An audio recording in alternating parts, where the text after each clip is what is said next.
We were still on Passover, right? So I'm doing the fulfillment part, and there's several parts of it, and actually I should say the crossover, and I'll tell you why. Passover is kind of a bad interpretation. You know, when they do interpretations, they try to find the closest definition, but it doesn't always fit. But they do their best guess. So it should be crossover, and it's based on something that I'm going to get into a little bit. And I'm going to do it directly from the books that I have, because I can't remember all these details, all this that's going on. So Passover.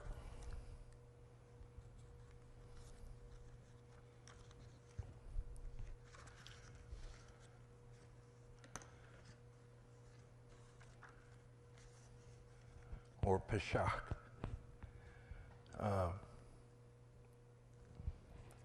And we all know, I believe that everybody here is familiar with the Seder meal. That's part of Passover. I talked about how they prepared the lamb, which is, it's just the image of Jesus' sacrifice, the way they actually cooked the lamb. And there's all the other parts point towards Jesus, but the rabbis, I guess if they don't willingly want to see it, so they come up with other explanations. But to me, Jesus is in every part of it, every part of Passover. So,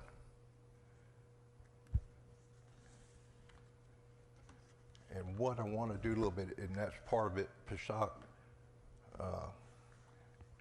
We're going to do a little etymology in the words where they actually came from.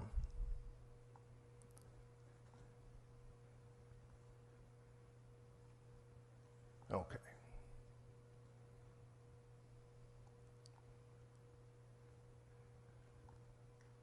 So the idea that the compound Passover describes the act of the angel of death passing over or around the houses marked with blood on the doorpost suggests that the feast of the same name commemorates that event is poetic for sure, but much of that untimely is folk etymology. It works by coincidence. Actually, it might not be coincident. It could be that God, in his infinite transcendent design, planned it all along to denote both its true, original meaning, as well as describe what occurred that night in Egypt. It wouldn't be surprising if he so thoughtfully maneuvered how those terms would trickle down through history.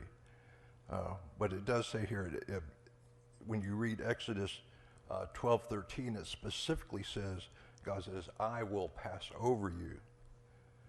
But that's in English. In Hebrew, it simply says, Ra'ah dam Pesach negef, which translate in its most basic form to see blood, Pesach plague, or when I see the blood, I will Pesach you from or during the plague. And you need to know the etymology of the word to understand what God is doing. Now, this wouldn't be something unusual for the Jews to understand, because it was actually an ancient rite, long before the Jews. The threshold of one's home served as an altar on many of the ancient religions. And that's where the sacrifices were carried out. The ritual, called a threshold covenant, marked a family's doorway for a dual purpose. First, the practice served as a resident's invitation for God or the gods to enter the dwelling and live with them there. In fact, mankind's earliest civilizations, including the Sumerians and Assyrians, involved elaborate entryway and archway ceremonies that sought to attain good omens through important imitative magic. And of course, when you see the palaces like in ancient Iraq, they have the statues like the lions outside of an archway or an entryway to stand guard and keep undesirable forces from coming through the portals. Second, this covenant provided a way for a deity to stand guard and protect those inside. An animal such as a lamb, goat, dove, pigeon, ox, or calf would be slain and the blood spilt right there on the threshold of the home as an offering to the deity. As such, it would be necessary to jump, step, or leap over the blood and into the home, because walking on the sacred covenantal sacrifice blood showed disrespect, and it dissolved the covenant that was made. Now, it is part of that. There's another element. I'm going to do this one real quick. And if you remember, it says the basin, that they use a basin to catch the blood. That's another word, which originally didn't mean like that. In Exodus 12:21 through 22, into which the Israelites were instructed to dip their hyssop branches for the spreading of blood over the doorway. As it turns out, the Hebrew word translated as basin here is sap. And although it can describe a bowl-like object, that's not what it's talking about in this instance. The translators of the King James Version were likely to assume, especially if they were unfamiliar with the threshold covenant ritual of the East, that God and Moses intended the Israelites to kill a lamb and catch the blood in a bowl and spread it upon the doorpost. And because of the Hebrews' word's association with various precious metal carrying vessels elsewhere in the Old Testament, and you can see example of that in 1 Kings 7, verse 50, and 2 Kings 12:13. It's not really an outrageous assumption to make. However, before younger books like the Kings, the Hebrew sap in Judges directly translates into threshold. Since Exodus is one of the oldest books written, the threshold translation of sap would be more accurate and would certainly fit the description of the threshold covenants of the East, which we will visit at greater depth. And so this is part of where you have to look at the scripture through a Hebrew's eyes. You have to assume that they had an idea about the threshold sacrifice. So this wasn't something unusual for them. How it was executed was a little bit different, but not a whole lot.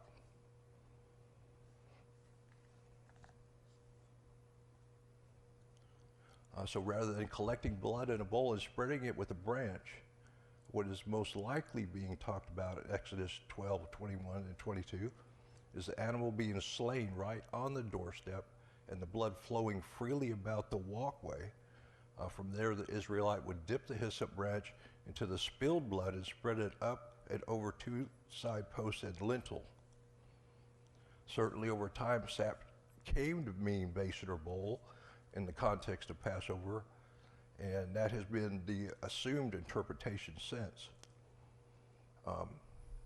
And that's why the Jews, for thousands of years, they've been collecting the blood in a bowl. But you have to remember, from this first Passover in Egypt, it was 39 years before they celebrated it again. So a little of the understanding of the details of how it was done may have been forgotten.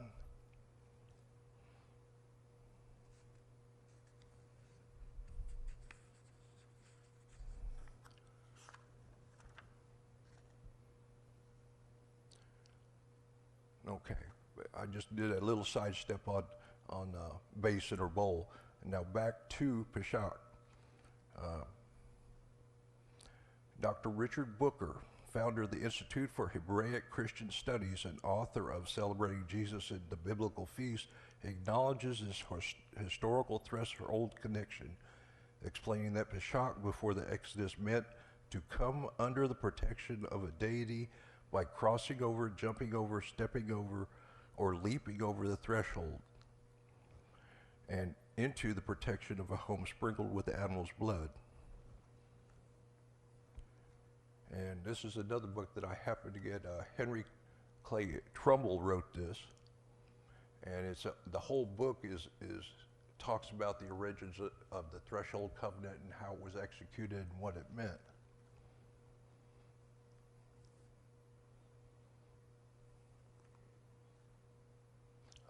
And his research into these religious practices involving the consistent and corresponding contributions of 36 well-known and respected professors, scholars, theologians of his day shows that the original family altar was the threshold or door sill or entranceway of the home dwelling place. And this is directly from his book. He explains, this is indicated by surviving customs in the East and elsewhere among primitive peoples, and by the earliest historic records of the human race. It is obvious that houses preceded temples and that the house father was the earliest priest. Sacrifices for the family were therefore within or at the entrance of the family domicile. In Syria and in Egypt, when a guest who is worthy of special honors to be welcomed to a home, the blood of a slaughtered or sacrificed animal is shed on the threshold of that home as a means of adopting the newcomer into the family or of making a covenant union with him. And every such primitive covenant in blood includes an appeal to the protecting deity to ratify it as between the two parties and himself. While the guest is outside, the host takes a lamb or a goat and tying its feet together lays it upon the threshold of his door.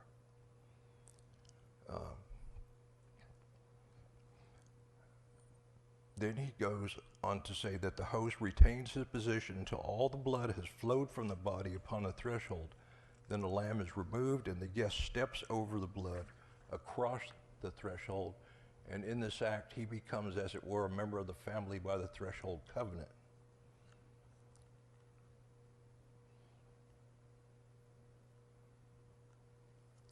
Technically, the compound Passover is better translated today as crossover, as in the act of crossing over a threshold.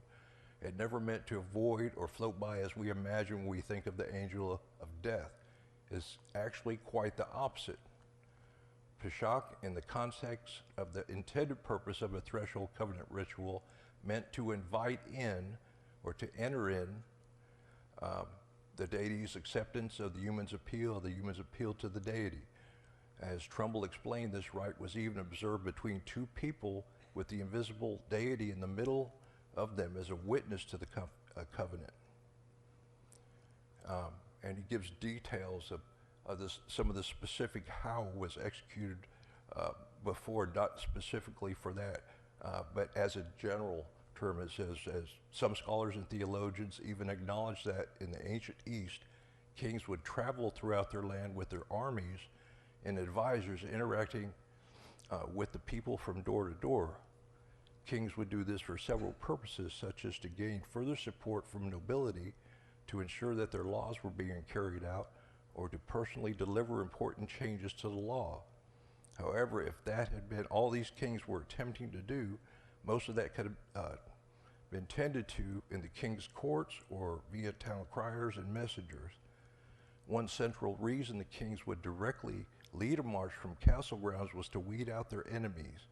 When people in these territories heard that the king was coming, they would complete a sacrifice upon their threshold, using their most prized animals as a covenant sign to the king and his men that he was welcome to pass over their threshold, enter their homes, and receive homage. If the royal troop happened upon a threshold that wasn't marked with blood, that family would be seen as enemies of the king, and the home would be invaded and everyone killed.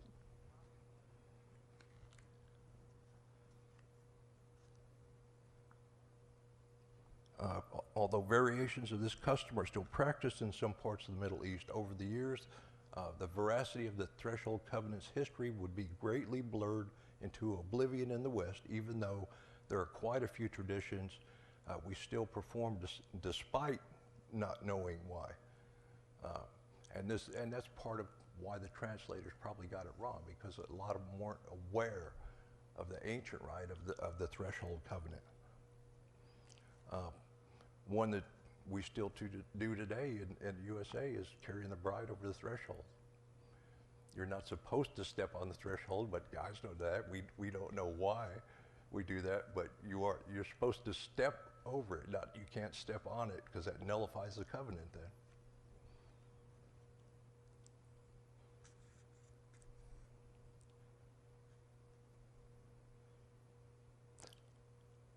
And it says, as readers have already imagined, because not every man is the buff jockey he needs to be to carry out this tradition without clumsily bumbling and ruining the hope of shot ritual for both of them.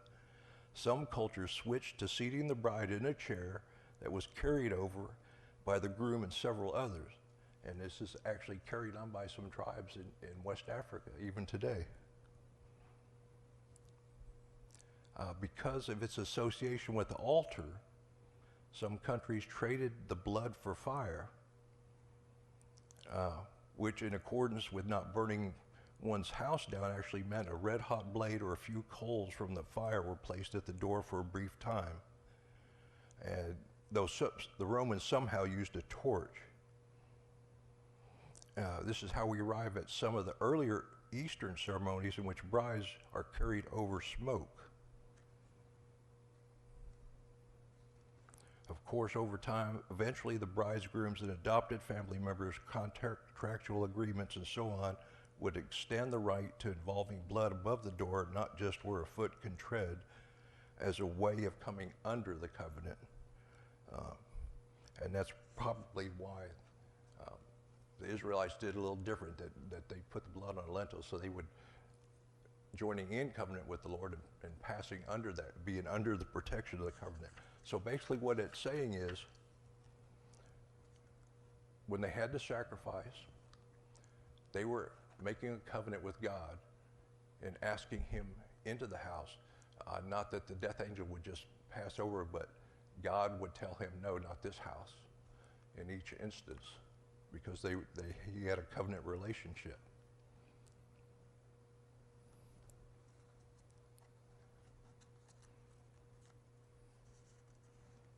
Now it talks about the Pesach covenant changes the common 10th plague imagery.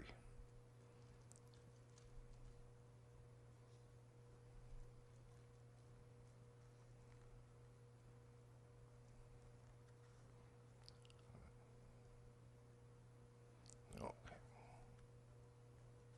Understanding of the threshold covenant brings new life to the story of the 10th plague. The Pesach act of the Exodus narrative was direct and intentional crossover step of God himself into the doorway of a faithful family where he would actively guard his people against the angel of death. Pesach means to jump over something I've just said, but in proper context of the threshold, the term means protect. And whereas the translators of the King James Version and other early translation rendered Exodus 12:13 to read, I, God, will pass over you, the English translation of the Septuagint actually has it, I, God, will protect you.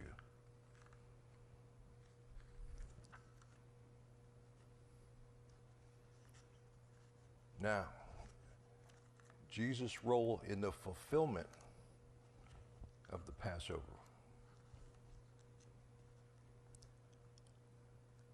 And in Jeremiah 31, this talks about its specific accomplishments.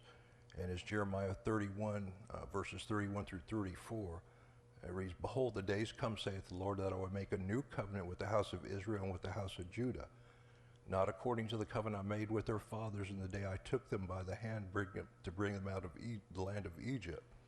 But this shall be the covenant that I will make with the house of Israel. After those days, saith the Lord, I will put my law into their inward parts and write it in their hearts, and I will be their God, and they shall be my people. And they shall teach no more every man his neighbor and every man his brother, saying, Know the Lord, for they shall all know me, from the least of them to the greatest of them, saith the Lord. I will forgive their iniquity, and I will remember their sin no more. The death of a lamb covered the sins, and the death of the Lamb removed them entirely. The sins are forgiven and remembered no more because the new covenant made with the perfect sacrificial lamb, which is, as confirmed by the forerunner John the Baptist, is Jesus. This sacrifice accomplished on the cross where he suffered, bled, and died is described by the prophet Isaiah about 7 centuries before Christ's birth. And now it gives some of the parallels between Passover and Christ, how he fulfilled it. First, when the Israelites spread a perfect lamb's blood on the door to establish a threshold covenant between God and them, Jesus is the perfect lamb whose sacrifice of blood established the new covenant between God and all people. The threshold covenant involved all Hebrews inviting God into their homes through belief in the lamb's blood on the doorpost. The new covenant involves all believers inviting Christ into their lives through belief in the saving power of the perfect lamb's blood on the cross. The threshold covenant saved the Israelites from the plague God sent upon the land. The new covenant saves all believers from the judgment of God upon sin. The threshold covenant ultimately led to the Israelites' deliverance from bondage in the hands of the Egyptians and onward to the promised land. The new covenant immediately made possible our deliverance from the bondage of sin and onward to the kingdom of God. The lamb's blood marked the doorway of a common house where the Israelites invited God the Father. Jesus' blood marks the doorway of his Father's house where God and the Father invites his children.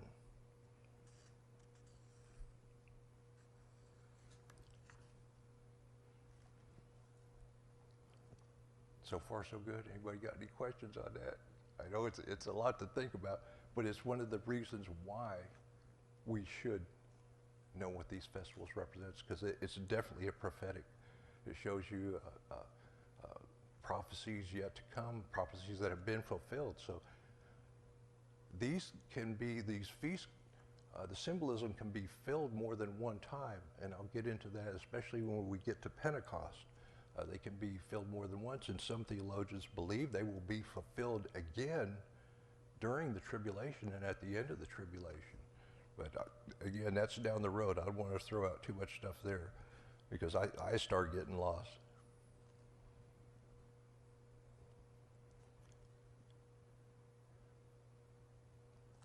And this is even more convincing. This is the big picture is even more astounding. We see Christ literally referring to himself as the threshold covenant for all the people before his own death, irrefutably positioning himself as a fulfillment of the promises that were begun that night at Egypt. And this is actually John chapter 10, verses 1 through 10. Verily, verily, I say unto you, he that entereth not by the door into the sheepfold, but climbeth up some other way, some other than the threshold, the same is a thief and a robber. But he that entereth in by the door is the shepherd of the sheep.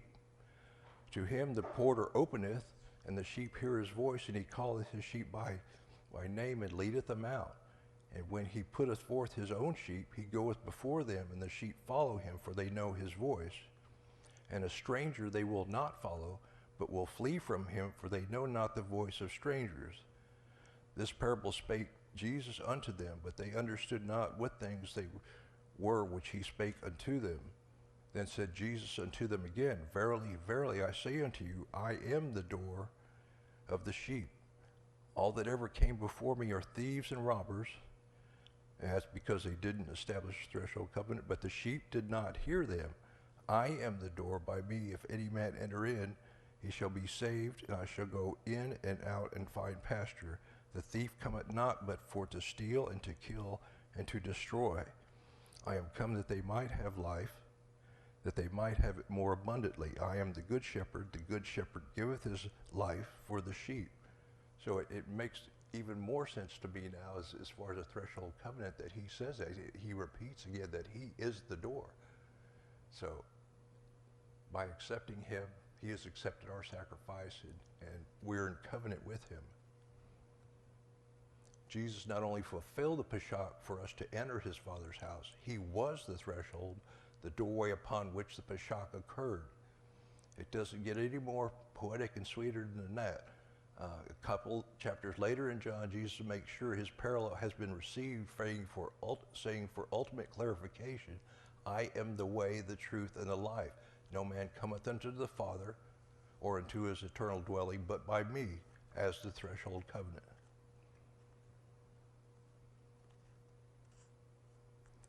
And the writer of Hebrews also apparently sees the link between Christ and the threshold and location of the blood covenant, as well as the cancellation of a covenant if the blood is stepped upon.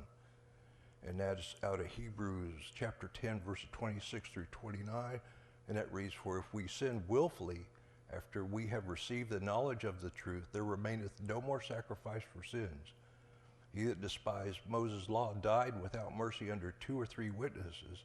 How much sorer punishment, suppose ye, shall he be thought worthy who hath trodden under foot the Son of God, and hath counted the blood of the covenant wherewith he was sanctified an unholy thing, and hath done despite unto the Spirit of grace.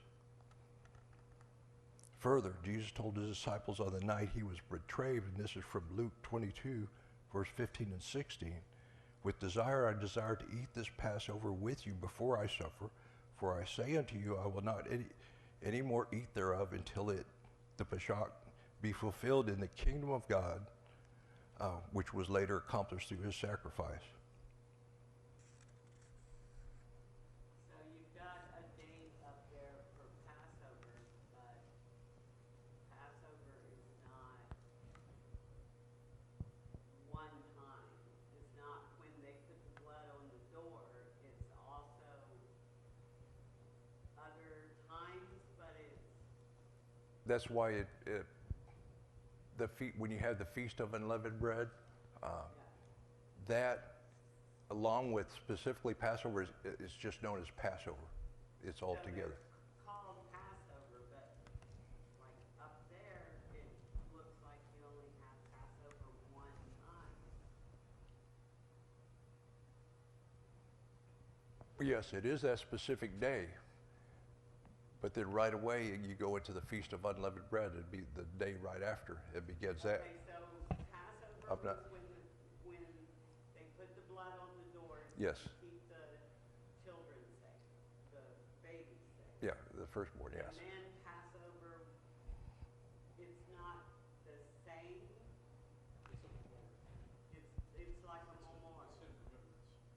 Okay. Yes. So, Oh, yeah, it's a memorial, yeah. Passover with the unleavened bread at Easter, is it different? It's the same thing? It's like a memorial? It is a memorial. That's why he established it. All the feasts are a type of memorial.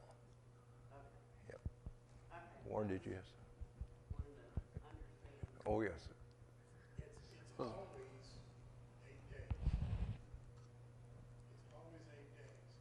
And it's always on Nisan the 14th, which in the lunar calendar is always the full moon. The 14th of the month is the full moon. The first of the month is the new moon.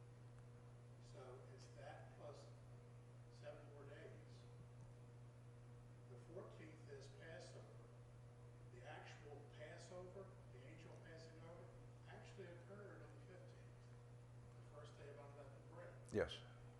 Because Moses is called before Pharaoh, and because Pharaoh says, get out of here.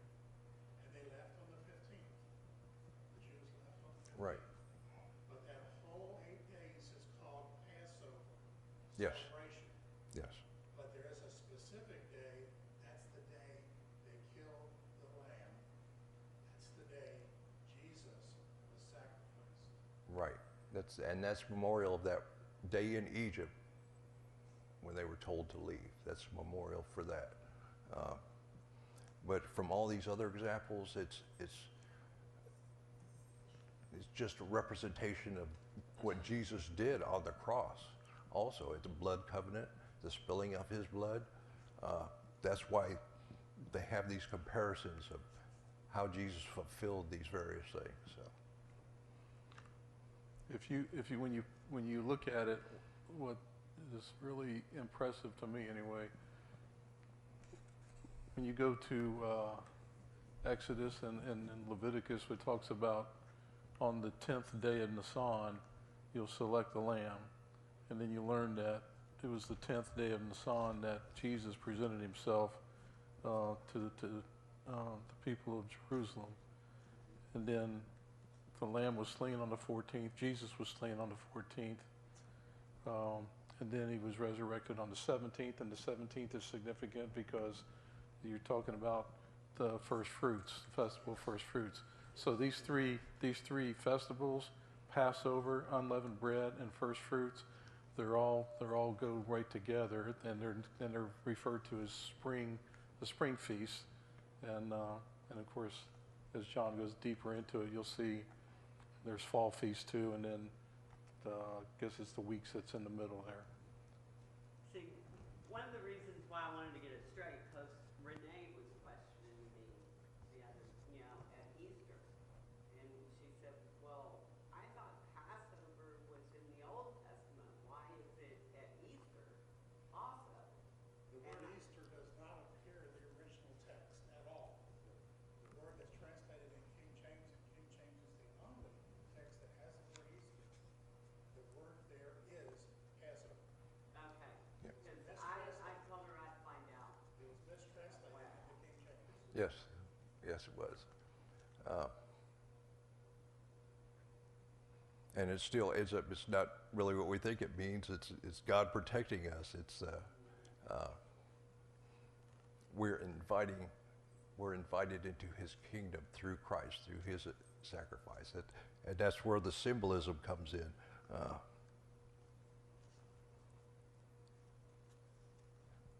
And let me say, I think you do have in that one slide as far as the week. Dave, it's not wanting to work for me.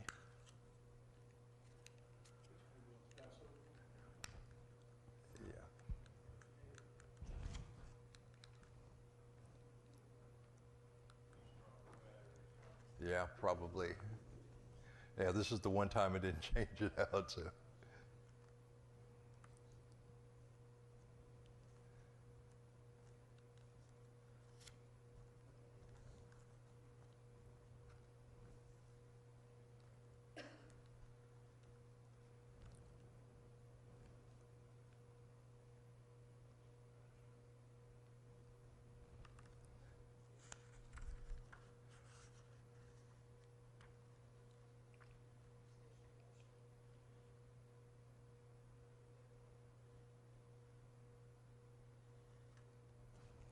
And Warren, you had mentioned that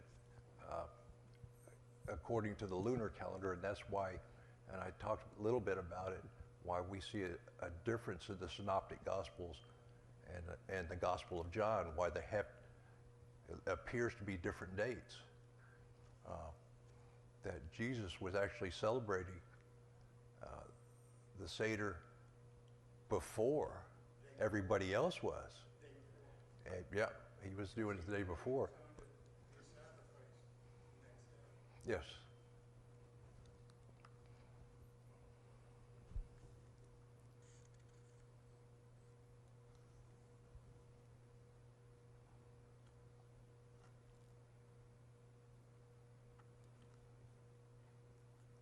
And this part, I found it right here. This actually covers this. Is note that not every scholar agrees on the dates of these events.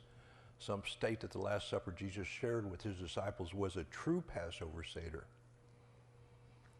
happening on the official day, Jewish Passover day, at the same time the rest of the Jews were sitting down to supper, while others claim it was conducted ahead of the rest of the Jews so Jesus could have one last Passover experience before he was arrested, as he knew he would be.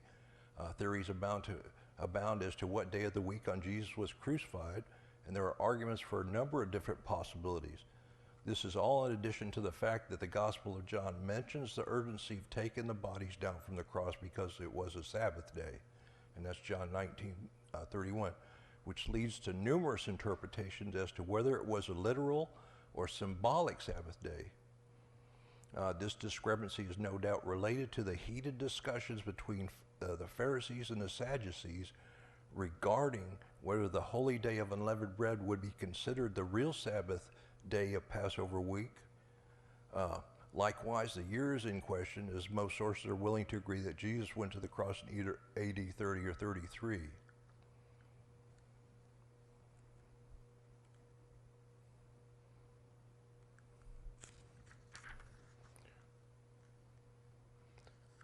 And this may surprise you a little bit too.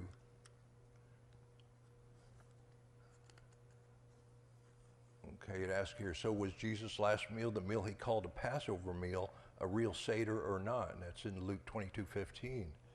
If he was killed on preparation day, then he wouldn't have been sitting down to the Last Supper hours later.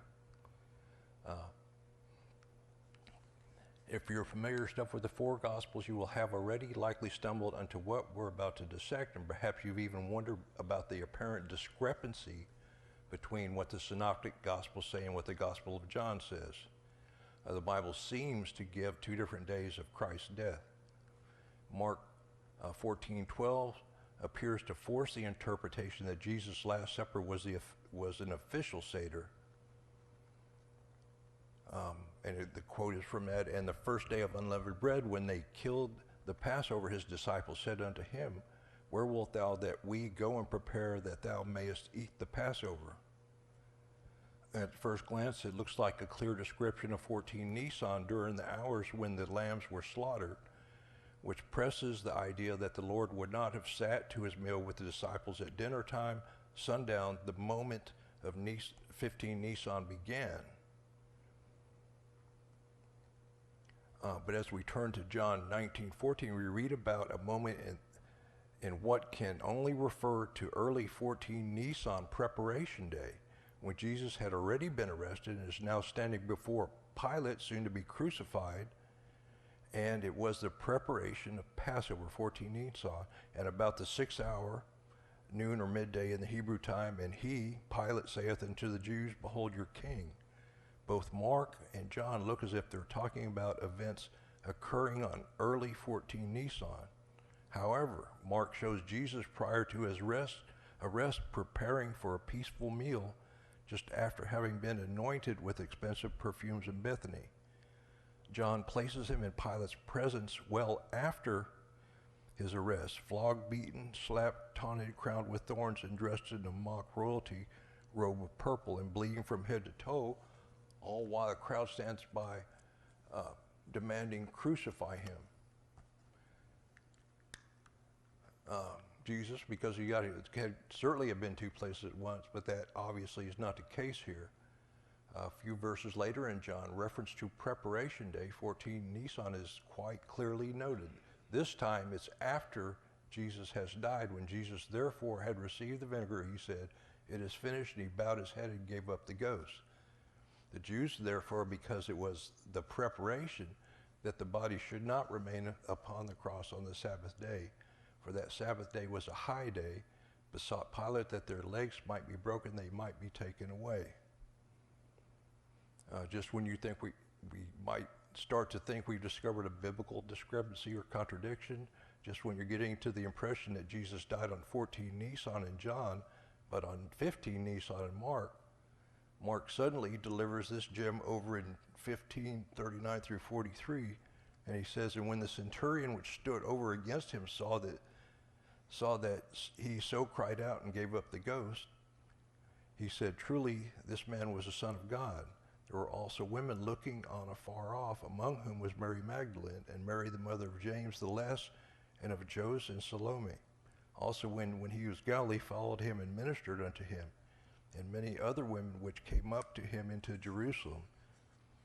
And now when the evening was come, because it was preparation, 14 Nisan, that is the day before the Sabbath, Joseph of Arimathea, an honorable counselor, which also waited for the kingdom of God, came and went boldly unto Pilate and craved the body of Jesus.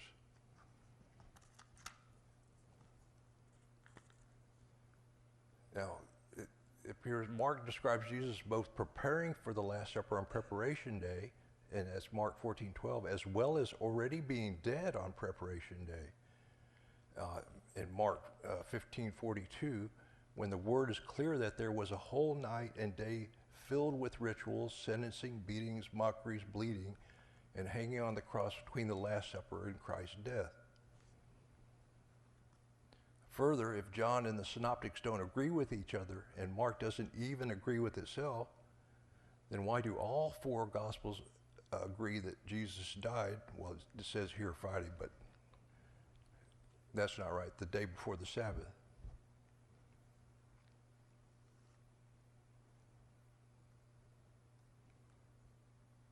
Now, and this is something that, this is the first time I found out about this. After the diaspora separated the Israelis into many different sects for generations, which eventually saw the establishment of slight variations in custom and tradition, not all sects within Judaism agreed on how to interpret the passage of a day. And this is what I did know. Eventually the Galileans, including Christ, considered a day to be from sunrise to sunrise. The Judeans, along with the Sadducees, and therefore the high priest, considered a day to be from sunset to sunset. Though both of these considerations are Hebrew, once the instructions from God regarding the Passover are interpreted through the contrasting lenses, they have effectively produced two Passover Seders of meals, and the Jews would have been celebrating at the time of Christ.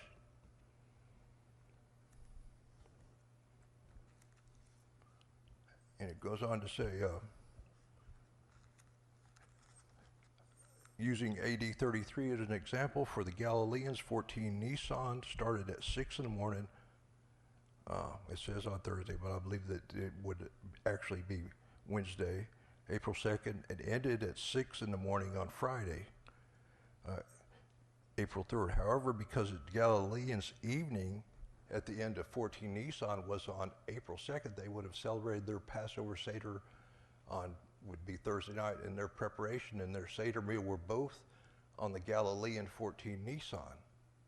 For the Judeans, 14 Nisan started at 6 in the evening on Thursday, April 2nd, ended at 6 in the evening on Friday, April 3rd.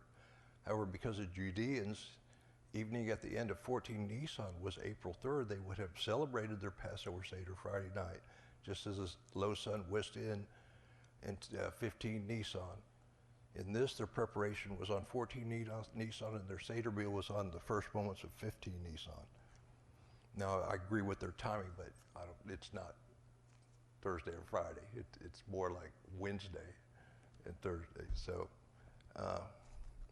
but the bottom line, for us, using the Gregorian calendars, one of the Seders would have been on one day, while both days would have been preparation day for one or the other of the Galileans or the Judeans.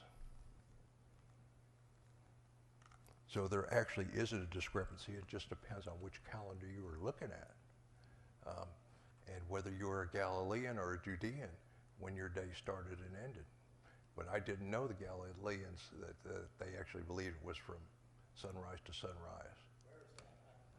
I'll have to get you the reference on that. I'm sure it's in the notes in here. But like I said, that was a surprise. That was a surprise to me. I would not trust that unless it was in Scripture. No, that's why I wanted to. I will get you that note that they have in here on that.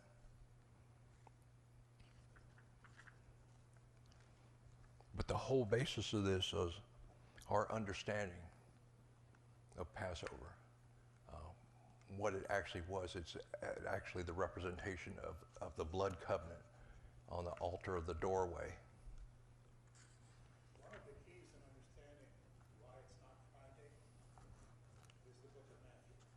Yep. Because when Matthew says it was the Sabbath, that's not a singular Sabbath, that's a plural Sabbath. Yes. So from the time of the crucifixion until Sunday, there were two Sabbaths. How can you have two Sabbaths? There's only Saturday, except the first day of unleavened bread. Exactly. The Sabbath. Yes. The two Sabbaths were the first day of unleavened bread, and then Saturday, and then Sunday. Yes. Matthew makes it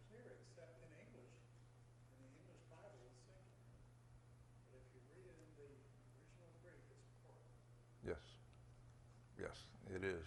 It is. And you could follow it easier on this calendar.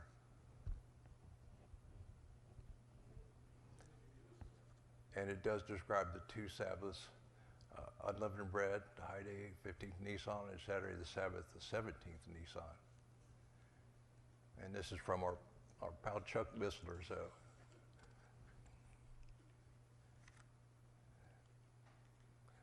Okay, now I know that's got to sound confusing, but the main point I wanted to get across is that the Passover is a representation of the covenant. That we can get to the Father and enter into the Father's kingdom through Jesus' blood. And that the blood on the doorpost was showed that we were inviting the Father into the house by way of the Son. And Jesus, of course, said that, no one comes to the Father except by me. So by doing that covenant on the altar at the doorway, that's how we have access to the Father.